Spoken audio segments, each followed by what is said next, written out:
Good evening, I'm Jim Lara. On the NewsHour this Thursday, the lead story, President Obama talks trade, energy, and more with Canadian Prime Minister Harper.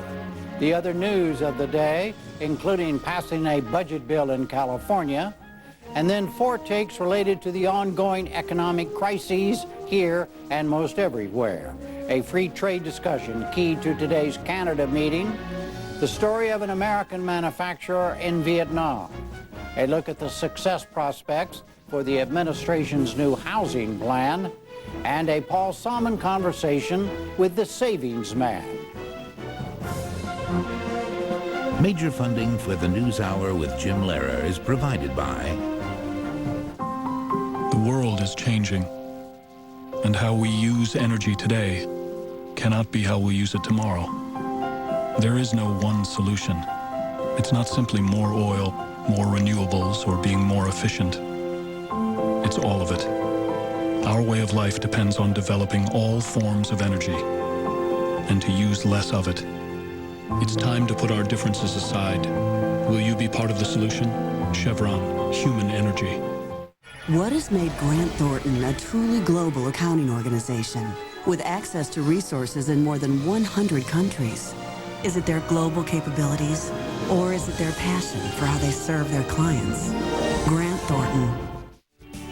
And the National Science Foundation, supporting education and research across all fields of science and engineering. And with the ongoing support of these institutions and foundations. And this program was made possible by the Corporation for Public Broadcasting and by contributions to your PBS station from viewers like you. Thank you. President Obama journeyed out of the country today for his first time since taking office. He went north to Canada for talks on the economy, trade, the environment, and Afghanistan. Kwame Holman has our lead story report. Mr. Obama arrived in Ottawa late this morning, honoring a tradition that new U.S. presidents travel first to Canada. The Canadian Governor-General, Michael Jha, was on hand to meet him. And a crowd of about 1,000 watched as the president's motorcade pulled up on Parliament Hill. There he greeted Prime Minister Stephen Harper and drew a huge cheer when he stepped out to wave to the public. The Prime Minister and the President held private talks and a working lunch. Today, Canada and the United States are closer economically, socially, culturally, in terms of our international partnerships than any 2 nations on the face of the earth, closer friends than any 2 nations on the face of the earth. The 2 countries' economies also are heavily intertwined, and both are mired in recessions. Canada lost a record 129,000 jobs last month, raising the unemployment rate to a 4-year high of 7.2%. And today, the U.S. Labor Department announced nearly 5 million Americans are on unemployment benefits, a record high. We know that the financial crisis is global, and so our response must be global. The economic troubles also put a spotlight on the U.S.-Canadian trading relationship, the world's largest. Canadians have raised questions about the Buy American section in the economic stimulus law that President Obama signed on Tuesday. I recognize the concerns of Canada, given how significant trade with the United States is to the Canadian economy. I provided Prime Minister Harper an assurance that I want to grow trade and not contract it. And I don't think that there was anything in the recovery package that is adverse to that goal. We have agreed in Canada and all the major countries of the world through the G20, we agreed to pursue economic stimulus measures, not just to stimulate our own economies, but to recognize that we have a synchronized global recession that requires policies that will not just benefit ourselves, but benefit our trading partners at the same time. The 2 men also vowed to work together on adding labor and environmental protections to NAFTA, the North American Free Trade Agreement. My hope is that as our advisors and staffs and economic teams work this through, that there's a way of doing this that is not disruptive to the extraordinarily important trade relationships that exist between the United States and Canada. Our position is that we're perfectly willing to look at ways we can address some of these concerns, which I understand, without, opening the whole NAFTA and unraveling what is a very complex agreement. Beyond trade, the leaders signed an agreement to cooperate on developing clean energy technology. Canada is the largest supplier of crude oil to the United States. It also has the world's second largest oil reserves, much of it in oil sands. But extracting it yields large amounts of greenhouse gases. I think the clean energy dialogue is an extraordinary beginning because right now there are no silver bullets to solve all of our energy problems. Both of our governments are making large investments in things such as carbon capture and storage and other new technologies designed to fight climate change. The day's major foreign policy focus was Afghanistan. Canada has 2,800 troops there, but they're set to leave by 2011. President Obama took note of their sacrifice. I certainly did not press the Prime Minister on any additional commitments beyond the ones that have already been made. All I did was to compliment Canada on not only the troops that are there, the 108 that have fallen as a consequence of engagement in Afghanistan, but also the fact that Canada's largest foreign aid recipient is Afghanistan. Closer to home, Prime Minister Harper vowed the closest cooperation on continental security. There is no such thing as a threat to the national security of the United States which does not represent a direct threat to this country. We as Canadians have every incentive to be as cooperative and alarmed about the threats that exist to the North American continent in the modern age as do the government and people of the United States. Afterward, Mr. Obama paid a surprise visit to a downtown Ottawa market, greeting shoppers and posing for pictures. Yeah, I understand you've got some Canadian cookies here, shaped like maple leaves. The president also met with Canadian opposition leader Michael Ignatieff during his 7-hour stay. Then he headed home, saying he'd like to visit Canada again once it warms up. Also today, Wall Street took another hit from worries about banks, high-tech firms, and the general economy. The Dow Jones Industrial Average fell to its lowest level in more than 6 years. It lost 89 points to close below 74.66. The Nasdaq fell 25 points to close at 1442. The California legislature adopted a package of tax increases and spending cuts to close a huge deficit. Passage came after months of political stalemate and a week of all-night sessions. Governor Arnold Schwarzenegger welcomed the outcome. The legislators' action to solve our $42 billion deficit was difficult but courageous and just what California needs.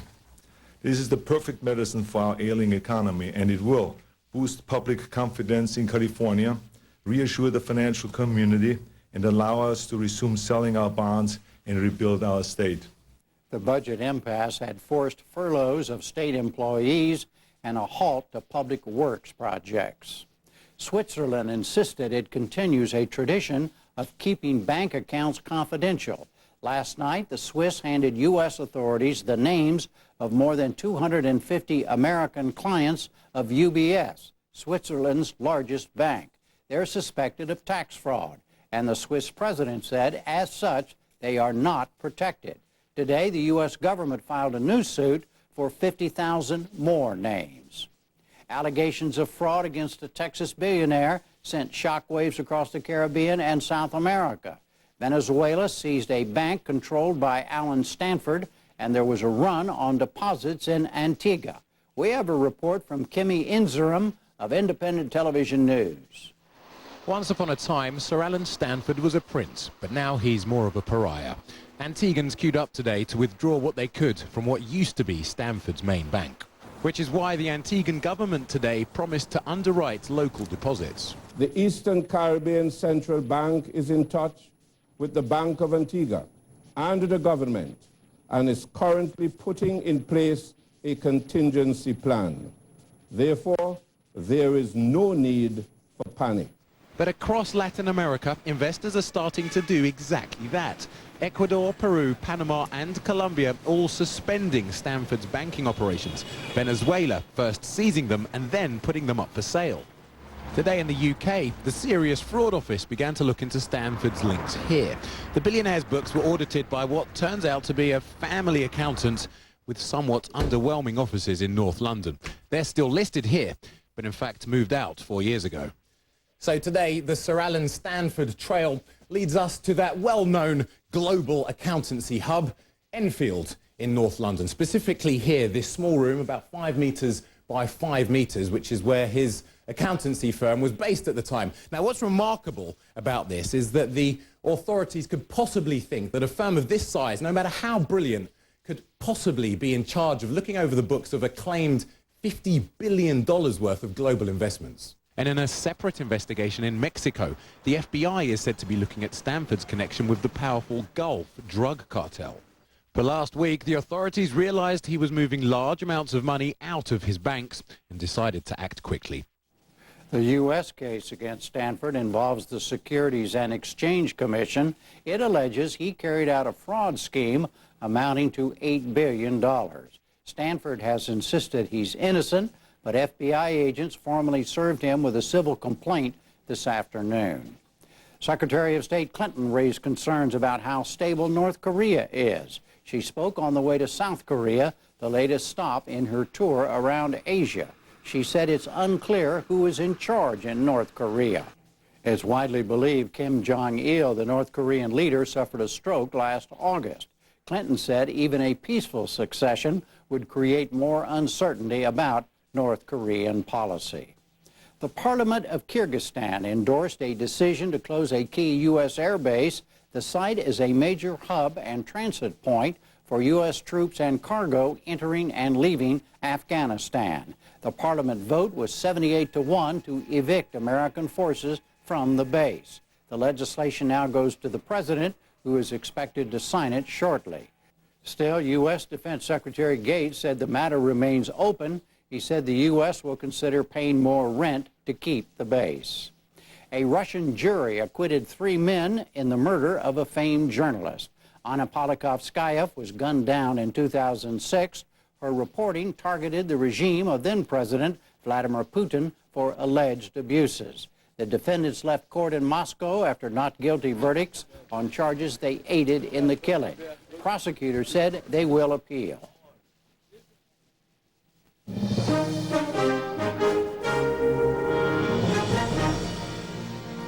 And still to come on the NewsHour tonight, 4 bad economic times stories, talking trade, manufacturing in Vietnam, helping homeowners, and urging savings. Jeffrey Brown does trade. It's not only between the U.S. and Canada that trade is becoming a critical issue. In hard times, and in some cases in response to worker protests, governments around the world are acting or threatening to act to prop up their own companies and workers. Are such moves appropriate, or do they signal a shift toward protectionism? We talk about all this now with Fred Bergston, director of the Peterson Institute for International Economics, and Theo Lee, policy director and chief international economist at the AFL-CIO. Welcome to you, both of you. Good to be here. Fred Bergston, let me start first. To what extent do you see the trade issue becoming a source of friction as the global economy weakens? I think the trade issue will become a major source of friction, both among economic relations, but between countries more broadly. Over 30 countries have put in new trade barriers just since the Group of 20 had its summit meeting here in Washington back in mid-November. Most of those are minor to date, but it's clear that as the recession deepens and broadens, this is going to be a very, very profound issue. Countries around the world are going to be tempted to try to export their problems to their neighbors, try to close their markets and prevent and create jobs at home at the expense of others. The problem, of course, is that it won't work. As the President said today in Ottawa, this is a global crisis. All countries are suffering downturns. So any country that tries to export its problems, export its unemployment, create jobs at the expense of others, is going to face instant retaliation by others, and the whole trade system will spiral downward. It just won't work but it could become a major friction point between a lot of countries. All right, let me come back to the will it work or the consequences. First of all, do you see it growing in terms of the friction between countries?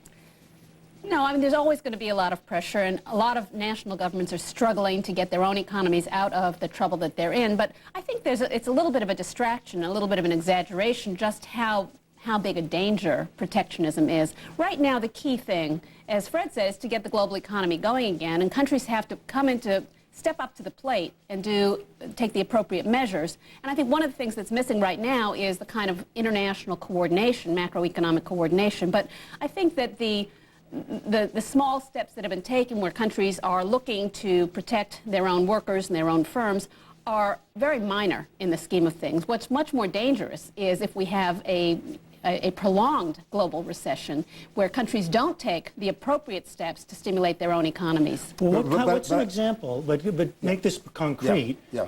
Give us an example of something that countries have done or are thinking of doing that would be a problem. I think the best example was when the Congress here contemplated, and then in the House of Representatives, enacted some Buy American preferences for U.S. products under the fiscal stimulus legislation. That was really just a threat of action. It was not implemented action, but it set off a firestorm around the world. Including we saw today in Canada, the European Union, all of our major trading partners immediately erupted, threatened quite explicitly to retaliate if the United States did it.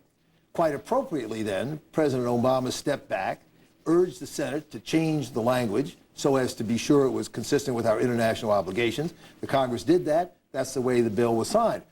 Even that, I have to say, doesn't solve all the problems, because there will be, under that stimulus legislation, under its Buy American provisions, some increasing discrimination against foreign products, and that in turn could lead to the kind of spiral I talked about. But do you see Buy American and those kinds of actions differently? I certainly do, and I think we have to make a distinction between protectionism in the sense of raising tariff barriers and stopping trade, and government procurement decisions where governments choose to spend their own tax dollars in a way which is targeted towards creation of good jobs at home. And it's actually a rational step for governments to take in a time when we don't have the coordination of fiscal stimulus. The United States is spending a lot more money to stimulate its economy than most of our trading partners in the industrialized world. And to the extent that we're doing that, American taxpayers are going into debt in order to do that. They're trying to stimulate the U.S. economy, not the global economy. They want to create good jobs at home in their own communities. They want their tax dollars spent that way. And other countries may not step up to the plate and do the appropriate level of fiscal stimulus if they think they can free ride off of what the United States has done. So I think it's an entirely rational and appropriate within the limits of our international obligations. So so long as we are observing our international obligations, there's no reason for any other country to complain. Well, so this is putting on the table a question a lot of people have. Right. I mean, isn't it right for countries to worry first about their workers or their companies, especially when they're putting billions of dollars on the line in a stimulus plan like that? And can't it be done, as Thea Lee is suggesting, within international trade law? Sure, it's right to worry first about your own country and your own citizens. But second, no, it's not right to try to restrict what you do to your own citizens. As, again, the President said, and Thea agrees, it's a global crisis. You need a global response. In fact, we all have to be thinking in terms of creating policies that stimulate the global economy. I totally agree with Thea on the need for coordinated stimulus measures around the world. Some countries have, in fact, stepped up.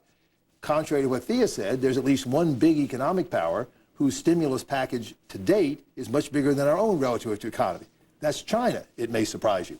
The Europeans, by contrast, are lagging, in some sense free riding on the rest of the world. Germany, UK, others have to raise their sights, have to get more ambitious. That's what this G20 summit process is all about, to try to galvanize all the major countries to expand domestic demand in their economies by enough to galvanize a world recovery.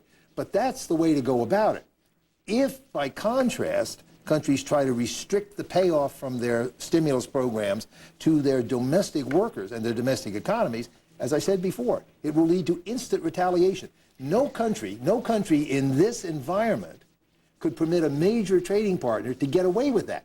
If the Europeans do it, or if China does it, I assure you, the United States will and should retaliate. Okay, so instant retaliation, and it doesn't work.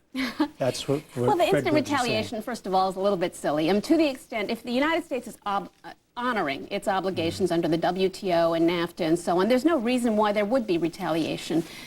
We have negotiated flexibility in our international obligations. We should use that flexibility. Other countries already do. Other countries take full advantage of the exceptions that they negotiate at the WTO and on other trade agreements. Many countries like China and India and Brazil have made no obligations. They are not obligated to open their procurement markets to U.S. products. It actually would be silly for the United States to open its markets to countries that have declined to open their procurement markets to our own. There's a reason why we negotiate these in a reciprocal basis, because countries tend to be reluctant to open their own markets unilaterally, their own procurement markets. We shouldn't give away what other countries are holding down. Let me ask you both, a lot of people ask me about it, and I hear it at conferences and all of this, a bigger picture issue here. Is the trade issue connected to a kind of deeper crisis of confidence that millions of people in the United States and around the globe feeling that the system of globalization that we've been hearing about for decades was supposed to work, and now wondering if it works, in fact? Is that what's driving some of this political pressure on trade issues and other factors that governments have to respond to? Sure. Do you see that? Sure, absolutely. One of the backdrops for this current debate is a backlash against globalization that has been building in this country for 10 to 15 years. A lot of people blame globalization for worsening income distribution, job insecurity, all the ills that we know have been prevalent in our economy. Now, all studies show that globalization is only a modest cause of those problems, but it is a proxy for them. And U.S. policy has failed in a major respect. We know that globalization in the aggregate is a big plus for the U.S. economy. We've studied at my institute. We've shown the U.S. economy is $1 trillion a year richer as a result of the globalization of the last 50 years. But there are adjustment costs. Like any dynamic economic change, there are losers, there are costs, there are downsides. We quantify it as about $50 billion a year. A 20-to-1 benefit-to-cost ratio, nevertheless, significant cost. You have to take care of that downside cost loser problem. You have to have social safety nets that deal with those problems. The U.S. has done a very poor job. You lose your health care when you lose your job. Unemployment insurance is miserably inadequate. Trade adjustment assistance works, but it doesn't even cover services workers who get outsourced, and it's inadequate. So, one thing the Obama administration, I think, promises to do is to significantly shore up those safety nets. The stimulus package already began to do it in some respects. But we must deal with the downside costs and losers if we're going to deal with that underlying problem and provide then a foundation for a sensible open trade policy. All right, and a last word here. I mean, the downside is what is exaggerated at a time like this, clearly, well, it's not quite as simple as Fred makes it out to be. I mean, there's a tremendous distributional impact of the kind of trade and globalization policies that we've put in place. That globalization has been used by American corporations to bargain down workers' benefits and wages and to bust unions, and they've done that not just in the United States but around the world. And so we've had the wrong kind of globalization. It's been a corporate-dominated globalization which has not really served working people here or in our trading partners very well.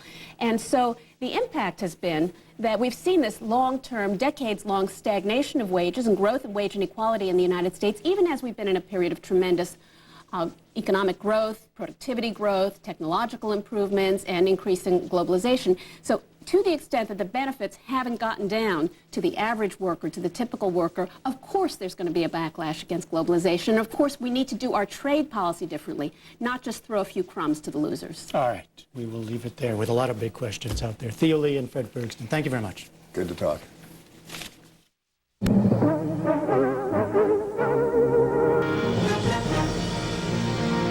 And next, the story of one company's tough business decisions. Special correspondent Jeffrey Kay has that report.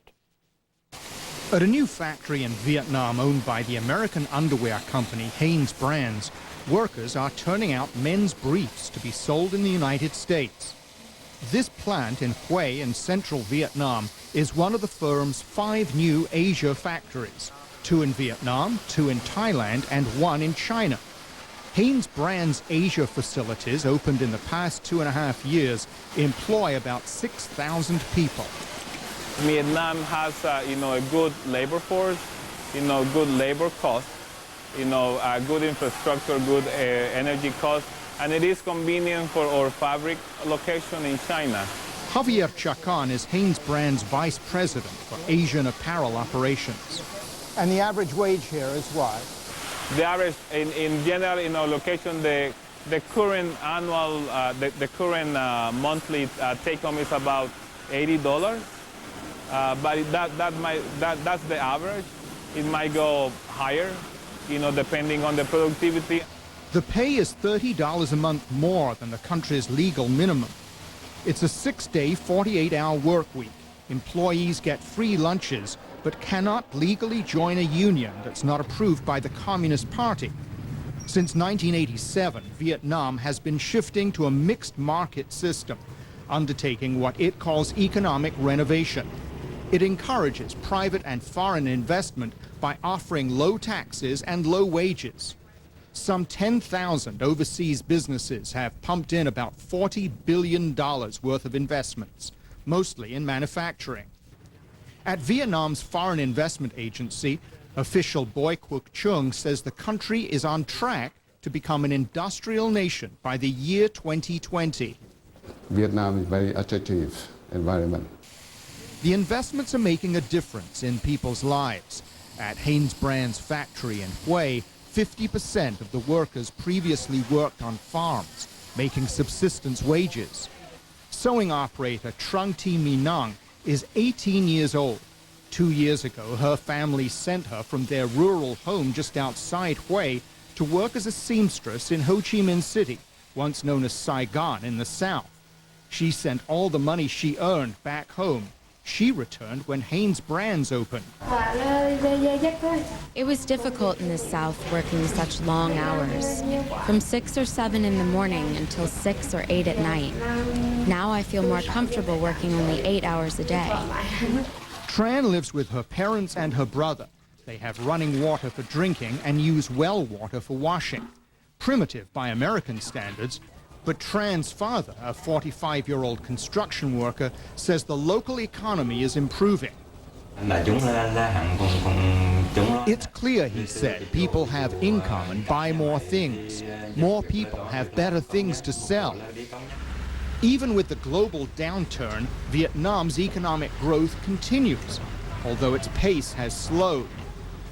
But there are questions about the long-term commitment of foreign investors and about how Vietnam is managing its industrial revolution. Peasants from the countryside are flocking to the cities. In Hanoi, the capital, many live in dilapidated housing on the bank of the Red River. Air pollution is worsening. People are moving into once quiet residential neighborhoods. Street vendors set up makeshift shops outside housing tenements. Water pressure is often insufficient. And what does it cost to live around here? Sociology professor Dong Nguyen An, the Vietnam Academy of Social Sciences, is tracking Vietnam's growth paths. It's very quiet 5 years ago. And then some business started. And people keep coming here to live and stay for years in these areas to work for the factory nearby here. The housing, finally, it's very problematic because to get the cheap rent, you have to share the house with other workers. So maybe 3-4 persons in one room and sharing the rents. To supplement incomes, migrant factory workers peddle vegetables or newspapers. Others polish shoes. Hastily constructed apartment blocks have become casualties of neglect and disrepair. Dong says investment in Vietnam is uneven. He wants the government to direct more foreign businesses to the countryside. So they're always looking for the urban center to invest.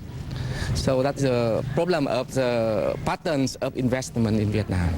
But we encourage people to invest on agriculture, on farming, or livestock. There are other criticisms of foreign investors. While establishing its Asian factories, Hanes Brands closed 30 plants in the US, Latin America, and Canada, putting nearly 19,000 people out of work. Outside a Hanes Brands plant in Eden, North Carolina, slated for closure, we talked to Scott Nova of the nonprofit Worker Rights Consortium, which monitors working conditions in global apparel companies. Nova questions how long foreign investors will remain in the places they move to. Corporations like Hanes Brands should make a long-term commitment to the communities in which they're operating, wherever those communities are, whether it's Eden, North Carolina, or Hanoi, Vietnam. They should make a long-term commitment, and they should make a commitment to treat the workers they employ decently, pay a decent wage, respect the rights of workers. In Vietnam, Hanes Brands officials insist they're in the country for the long haul. But there is a caveat. So at what point does Vietnam then become unaffordable for you? So far, what we see is that we stay a very long time in the communities where we set operations. But at some point, might you be reassessing and moving on to another country where the labor costs are cheaper? 20, 30 years from now, probably, you know, we cannot say never. But we usually stay for a relatively long time in the communities where we establish operations. Indeed, Hanes Brands has stayed in some places for a long time. They were in North Carolina for 100 years before closing factories there. Richard Knoll, Chief Executive Officer and Board Chairman of the Winston-Salem-based company, says Hanes Brands had to move. Our supply chain strategy has been consistent for many decades. It's to always operate in the lowest cost places that we can. That allows us to use that cost advantage to invest in our brand, invest in innovation, and keep prices low for our consumers. Well, Hanes Brands' global strategy, unfortunately, is the same as the global strategy of virtually every major brand and retailer in the apparel business. Essentially, it's a smash and grab. Go to a country, pay very low wages there for clothing for a short period of time, make some money, move on to the next cheaper country. I think we've certainly seen a race to the bottom. Is it a race to the bottom? I don't think so. As you look at the places that we go and we operate, as industrialization is taking hold and we're able to bring jobs to those localities so that they can get their economic engines going. Actually, I think on a worldwide basis, when you take a view across all boundaries, you're helping a lot of people rise their standard of living, which is good for all of us. They posted jobs with us, and right now we don't have any. Okay. But where does that leave those left behind? A Winston-Salem building once used by Hanes Brands is now a state unemployment office where former Hanes Brands workers come for counseling. Well, they say this is the way the world is going, that they've got to be in China, they've got to be in Vietnam, that the labor is cheaper there. That Okay, well, what about us here? We're not supposed to have a job. The land That's what of I'm the looking free, at it. milk and honey, where's that? We have no milk and honey anymore. Everybody else got it. They took it from us. Barbara Plater and Willie Hill say they are boycotting Hanes Brands products, regardless of where they're made. Hanes Brands officials recently announced that because of the weakened economy, sales are off, and its American plant closures would have to be accelerated.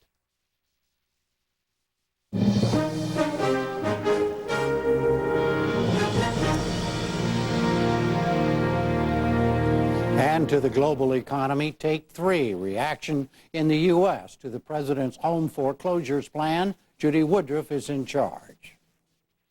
Two of the nation's largest banks, Wells Fargo and Bank of America, gave a partial thumbs up to the housing rescue plan, announcing today that they would continue to hold off on any foreclosures into next month when the plan is enacted. The home mortgage crisis, the financial crisis, and this broader economic crisis are all interconnected.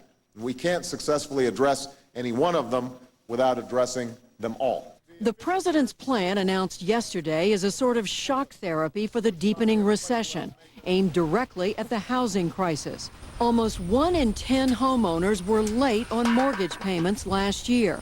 In the last 3 years, 3 million people lost their homes. And the administration said as many as 6 million homes could go into foreclosure unless immediate action was taken. All the while, home prices keep plummeting.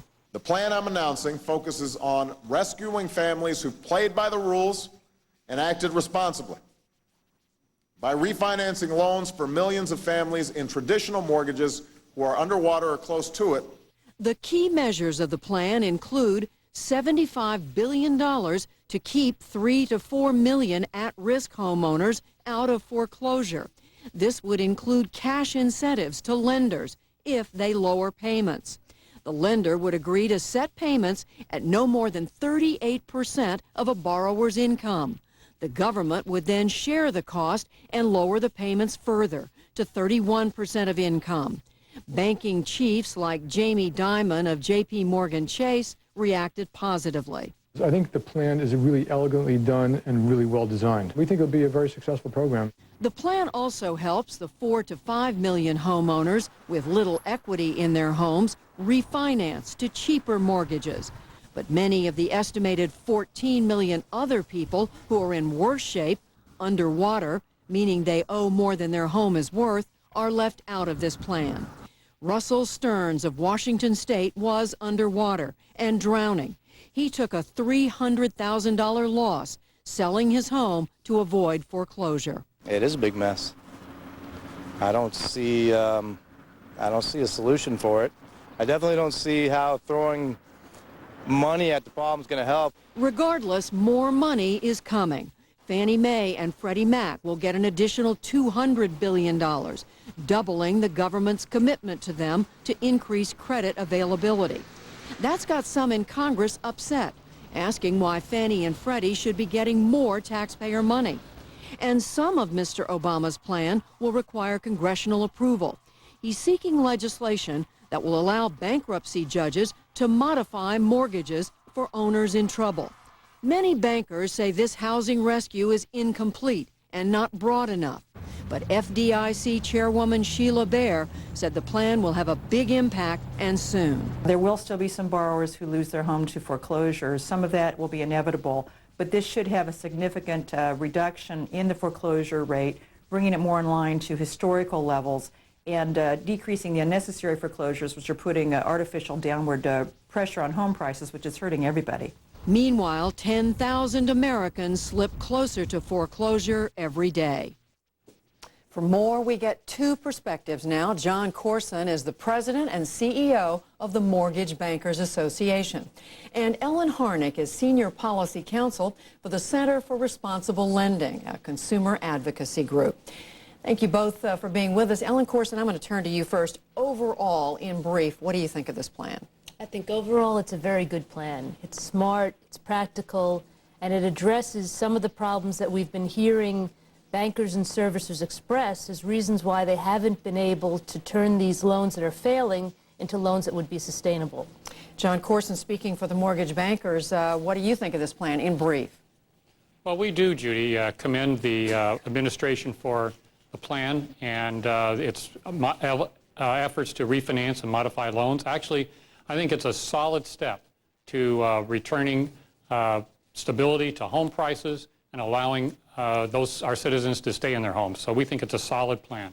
Well, Mr. Corson, let me stay with you. Let's break this down. First, the refinancing piece of this. So the administration is saying it's going to help an estimated 4 to 5 million, what they call responsible homeowners who are current on their mortgages, but who would benefit from refinancing at a lower rate. What does the mortgage industry think of that particular piece of it? Well, I think that's a solid piece. I mean, obviously, what we want to do is prevent foreclosures, and we want to help people stay in their homes, particularly those that are able to make their payments but are, as we say, underwater. I would add, however, that this plan, of course, will only help those who would be able to borrow 5% over what their current appraised value is. And really, since Fannie Mae and Freddie Mac already have that risk on their books, we think there may be an opportunity to expand this plan really far beyond the 5% cap. Since they have the risk, they could really reduce the interest rates as they are in the present plan.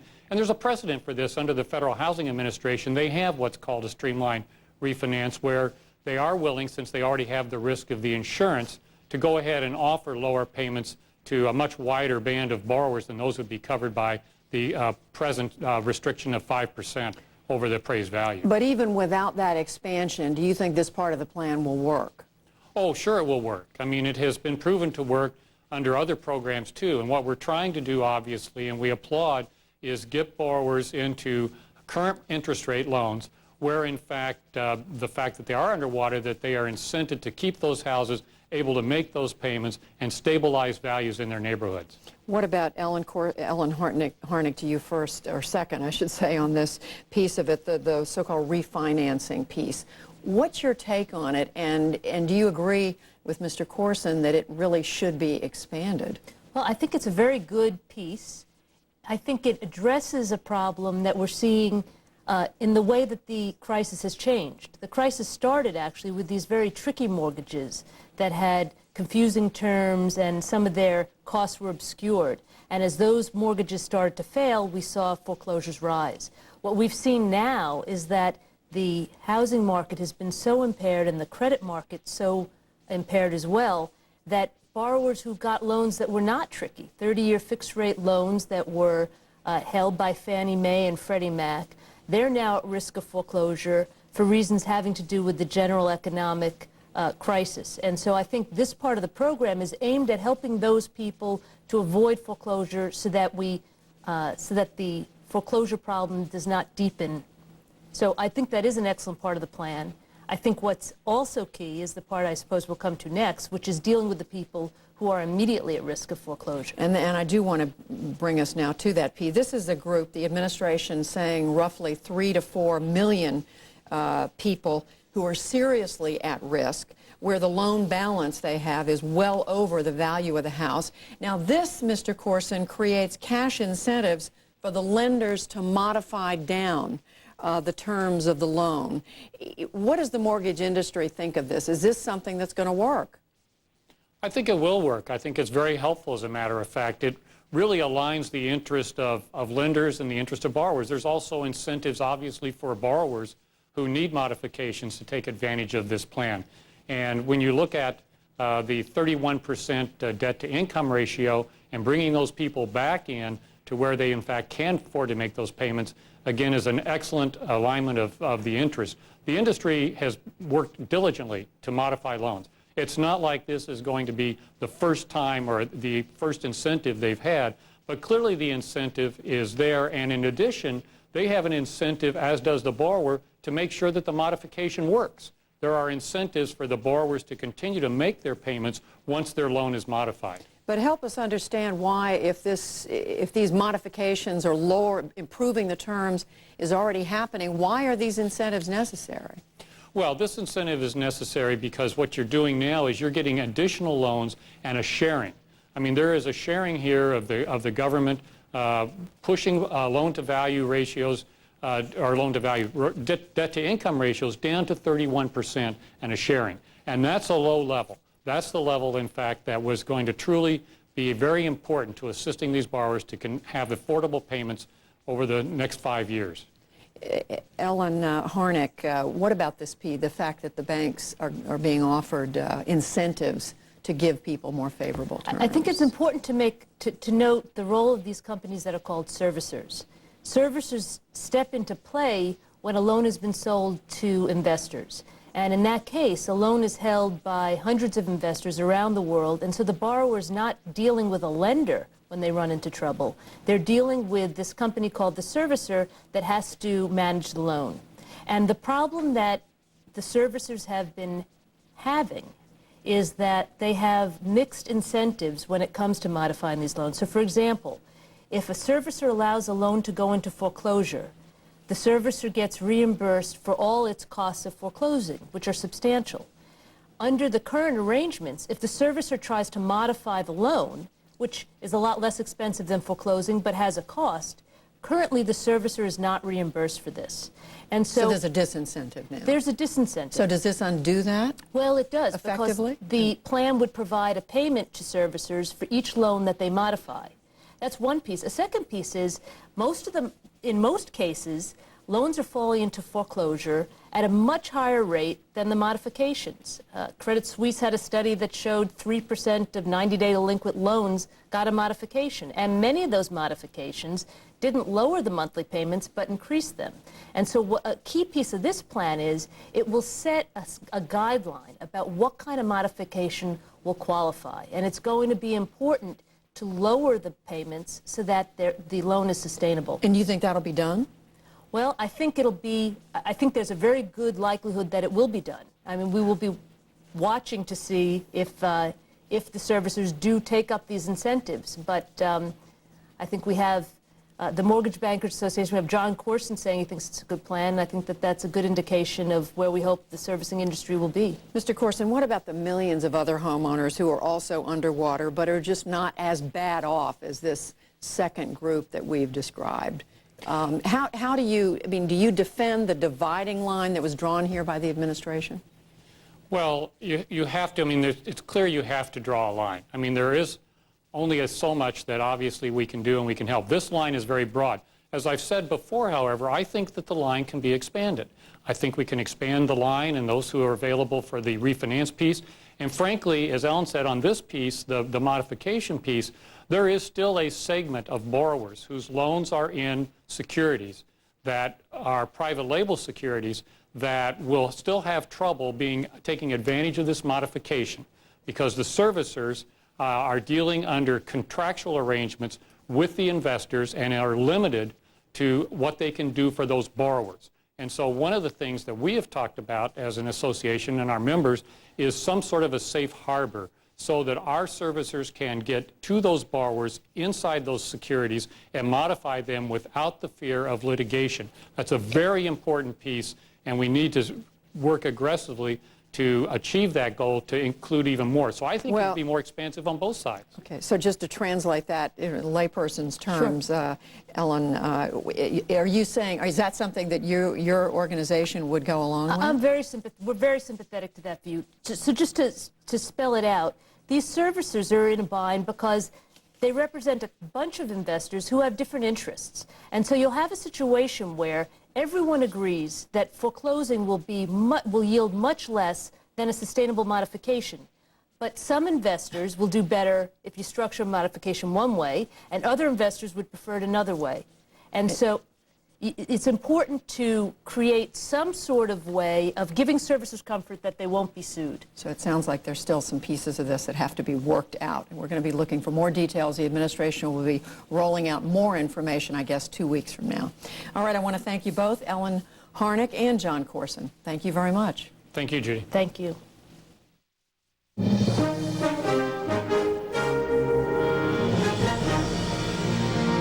And finally tonight, some closing thoughts on the economy from a super saver. Economics correspondent Paul Salmon has that story. And now, another adventure with Savings Man. For a decade plus, this muscle-bound financial advisor has been urging Americans to mend their profligate ways. Oh dear, I can't afford that. Charge it. You can pay it off later. Not so fast, credit card guy. Savings Man. For most of the time, too few of us listened. Dallas Salisbury runs ChooseToSave.org, the funder of these TV public service announcements. But if lots of folks saw them... Thanks, Savings Man. No, thank you. Why didn't the Super Saver superhero save the day? For every dime that we spent, others were spending millions, telling them that the smart thing to do was to borrow. The smart thing to do was to consume. The smart thing to do with your house was to refinance and put part of that money in the stock market, to take out a home equity line of credit so that you'd be ready to spend more. And with 0% down, all you have to pay on this mortgage is the interest. Now that's affordable. Watch out, you two. This is not your typical mortgage guy. He's really a subprime mate. But if the road to ruin was paved with perverse incentives and upgraded with debt, the American consumer has done an abrupt about-face. Personal savings rates were nearly 3% in December, up sharply from a negative savings rate just 3 years ago. The sudden turnaround has amplified the shock to an economy long based on consumerism, and has the government now scrambling to make up the shortfall via stimulus spending. Indeed, governments the world over are urging consumers not to deleverage, pay down their debts, but to spend more instead. This public service ad from Finland casts the recession as an invisible pet on the floor, foolishly fed by frightened savers.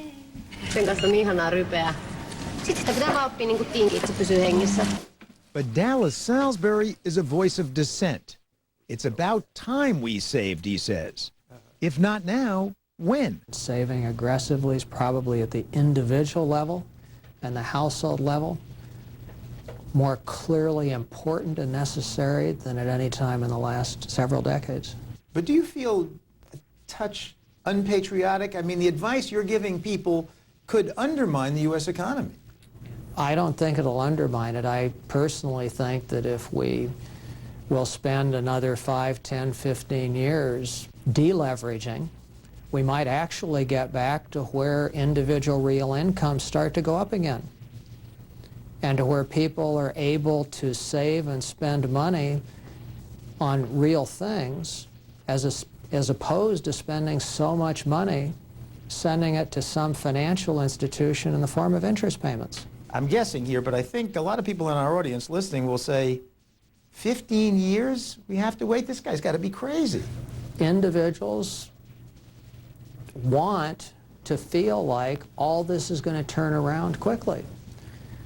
But you've done programs on Social Security, on Medicare, about what the next 20 and 30 years look like in spending on entitlement programs. To me, the good news about the current economic situation is it may well be just exactly the shock therapy that we need to get us to focus on some of the changes that are really needed and on, if you will, becoming responsible as individuals and responsible as a nation.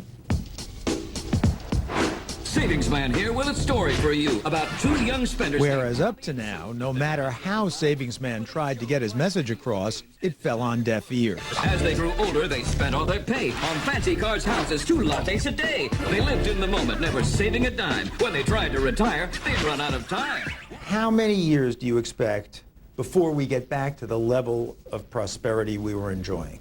Personally, as somebody that's about to move into my 60s, I don't personally expect to see it in my lifetime. And since my father lived till 94, and I expect to live beyond 100, that says in quite a while. In a world where saving for the future is not as popular as spending for the present, only one man can help. Meanwhile, ChooseToSave.org will keep its cartoon champion on the air.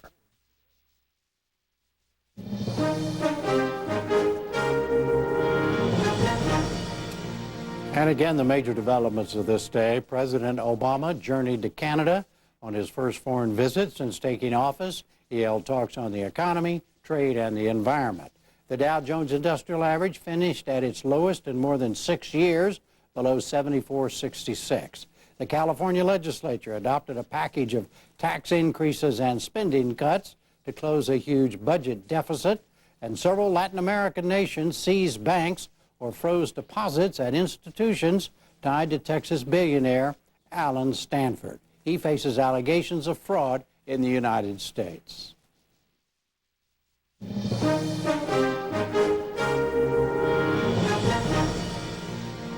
And once again to our honor roll of American service personnel killed in the Iraq and Afghanistan conflicts. We add them as their deaths are made official and photographs become available. Here in silence are 9 more.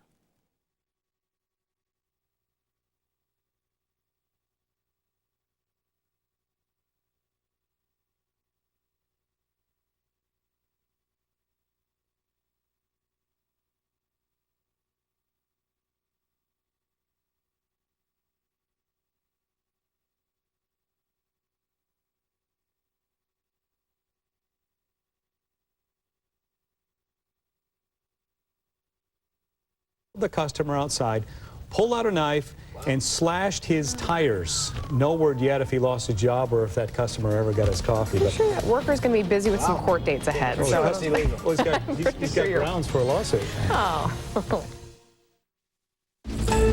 Fisher Communications. It's spin and win time at the new Phoenix Casino. A winner every spin, up to $1,000, 8 times a day, Monday through Saturday, 5 p.m. to midnight. It's free, it's fun, and if we draw your name on Sunday, you could win up to $5,000. To find out more and to get your free $25 match play, log on to freecashwinner.com. The new Phoenix Casino in La Center, Washington, exit 16 off I-5. The short drive to big fun. If you're shopping for a car, you should know that Toyota has been rated the best overall value by IntelliChoice.com. That's because Toyota quality saves money. Visit your Toyota dealer right now and get $4,000 cash back on the rugged Tundra or the 8-passenger Sequoia. Or come in today and choose $2,000 cash back on the popular 2008 Highlander. See your Toyota dealer now to start saving now. Toyota, a smart way to keep moving forward. From your desktop to your laptop, from your home to where you want to be, it's time to get unlimited. Get Cricket Broadband and get fast mobile internet access at a price that fits your budget. Call 1-800-718-8715 now or hurry into a Cricket store today to get in on this great deal. For just $40 a month, you get unlimited wireless broadband 24/7. And thanks to our all-digital 3G network, it's super fast. Call 1-800-718-8715 now. There's no contracts to sign. Just plug in and start surfing the net. It's that easy, it's that fast. Act now and get a USB modem for just $59. Call 1-800-718-8715. Call, click, or come into a Cricket store today. Cricket Broadband. Real unlimited, unreal savings. Welcome to Movie Madness. Come see our newly expanded store. This is the only video store in the world that has a museum of motion picture history. Yes, Movie Madness has miles and miles of your favorite movies, new releases, classics, foreign films, art house flicks, an incredible television selection, and much, much more. Movie Madness, video and more. Movies to die for. This is a great time to make a great buy at Bruce Chevrolet. Over 350 vehicles, all for immediate delivery. Folks, it's my opinion, these two vehicles are the best buy on the American road. Take a look at this 08 Impala loaded with extras, only $11,988. Or this 08 Trailblazer, also loaded for only $15,988. You can't beat it. Come out today. That's Bruce Chevrolet in Hillsborough, a name you know and trust. Tonight's K2 program brought to you by Ski Free with Shell.